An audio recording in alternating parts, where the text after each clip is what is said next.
हिरनी सी आंखें, चेहरे पर मासूमियत, कोमल सा बदन और नजाकत सी निगाहें। इस हुस्न की मलिका को जिसने भी देखा वही कायल हो गया। इस बला को जिसने भी देखा पलके झपकाना भूल गया। खूबसूरती ऐसी कि हर किसी को अपना दीवाना बनाती।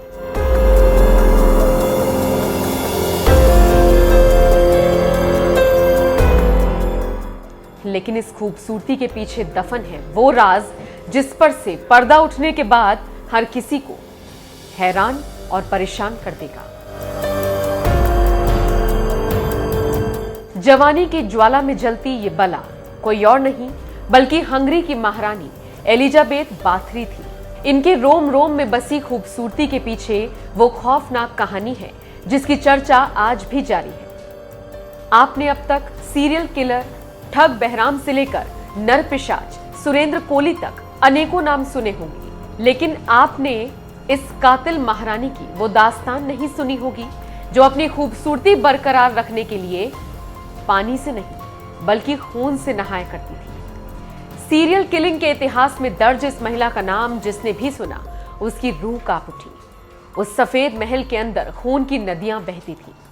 सैकड़ों नर कंकाल उसी सफेद महल के अंदर दफन थे और उसका बाथटब खून से भरा रहता था और उसी बाथटब में कातिल महारानी अपनी सुंदरता संवारते हुए नजर आती थी। एलिजाबेथ बाथरी हंगरी राजघराने से ताल्लुकात रखती थी।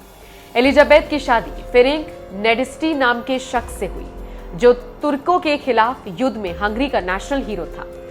एक दिन महारानी घर पर अकेली थी, तभी कुछ रिश्तेदार उनसे मिलने आते हैं और उसी दौरान महारानी का बाल एक नौकरानी सवार रही थी। बाल उलझने की वजह से महारानी को दर्द हुआ और उसने तुरंत नौकरानी को एक थप्पड़ जड़ दिया।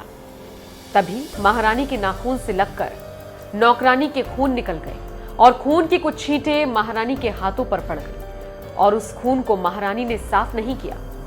जब खून सूख गया तो महारानी ने उसे हटाया और देखा जहां खून के छींटे पड़े थे वहां की त्वचा काफी गुलाबी और कोमल हो गई है। तभी एक औरत महारानी को बताती है कि अगर आप कुंवारी लड़कियों के खून से नहाएं तो आपकी खूबसूरती हमेशा के लिए बरकरार रहेगी।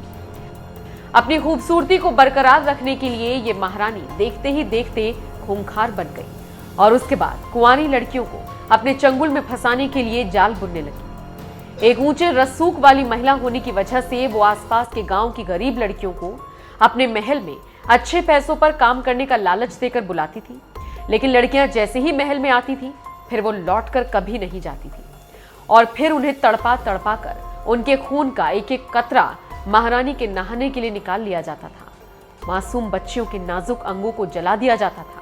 एलिजाबेथ अपनी जवानी को बरकरार रखने के लिए किसी भी हद तक जा सकती थी, लेकिन खूबसूरती के आगोश में चूर इस महारानी की हरकत से गांव वाले अनजान थे। फिर भी गांव वालों को इस बात की चिंता जरूर थी कि जो बेटियां महल में काम करने जाती हैं वो दोबारा क्यों लौटकर नहीं आती। धीरे धीरे गांव में लड़कियों की संख्या कम होने लगी और गांव वालों ने इस बात की शिकायत कर दी। शिकायत के बाद महारानी के खिलाफ एक्शन लिया गया।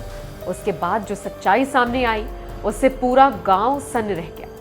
हंगरी साम्राज्य की high profile serial killer Elizabeth Bathory ने 1585 से 1610 के बीच अपने महल में करीब 600 से ज्यादा लड़कियों को मौत के घाट उतार दिया था।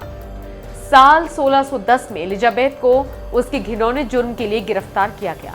इस कुकर्म के लिए एलिजाबेथ को फांसी तो नहीं दी गई, लेकिन उसके ही महल के एक कमरे में उसे कैद कर दिया गया, जहां पर 4 साल बाद 21 अगस्त 1614 को उसकी मौत